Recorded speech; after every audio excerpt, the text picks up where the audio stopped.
Hi guys, hi everyone. Good morning, good afternoon, good evening, depending on where you are. My name is Sylvia Ndinda, and this is Tips with Sylvia. To those who are new to this channel, please remember to subscribe. Click on the notification bell so that you'll be notified every time I post. Like and leave a comment on the comment section.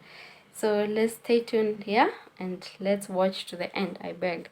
So first of all guys, today, as I said, I'll be discussing about culture, history, Kiswahili sometimes, and lifestyle and tutorials. I'll be doing all those things. So today I want to focus on culture, and I'm going to discuss about the culture of the Kamba community.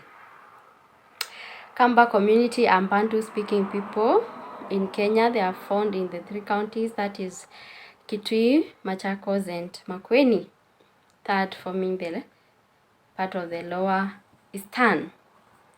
So basically when you hear the word culture, we understand it is the way of life of people, like their rituals, traditions, their beliefs and their values that they are conned to their way of doing things. So in Kamba community, there are five cultural practices that were done and they are still being done today. One is birth, circumcision, marriage, religion, and death.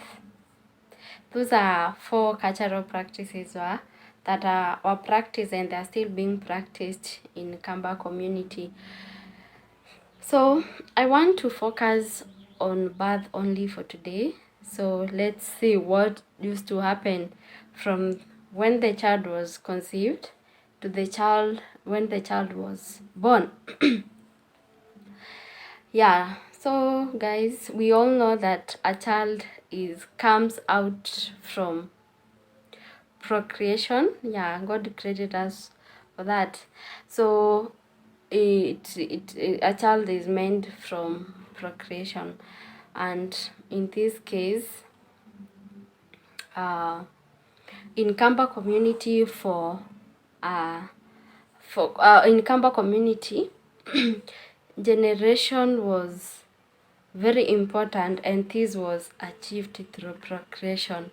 Therefore, having a child was seen as a greatest blessings from God, and it was a blessing to the couple. Being married as a woman meant giving birth. Yeah, meant giving birth, and hence lack of childness in the Kamba community was considered as a curse from gods and ancestors for breaking a certain taboo. Sometimes for women it could be totally impossible for them to have a child, to bear a child. Hence the community would encourage polygamy as alternative way of solving the problem. Equally, if the man was important,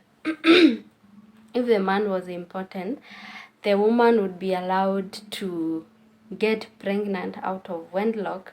However, sacrifices were made to appease the Aimo, in quotes. Those are the ancestral spirits. The sacrifices were meant to appease them. And also in Kamba community, an expectant woman was given a special treatment in that she was not supposed to do heavy duties, and also she was exempted from doing some cultural practices like vigorous dancing and those active movements. So yeah, they were exempted from doing that. Again, pregnant women were not supposed to go near grave. Reason being that they were told to avoid going there was to prevent orienting the newborn to sorrows. Yeah, it was also a taboo for pregnant woman to be beaten. Even the husband was not supposed to do that. Yeah. Again, to mark the birth of a child, annulations were done, and a child was born. And there were moments of great joy, which were expressed through dancing and singing. Basically, a boy child was received with prolonged ululations and screams, unlike the girl child. I don't understand why, but it seemed that, like, back then a boy child was more important than a girl child. And when you look back at those times, that you will see that it was only the boy child who was being empowered.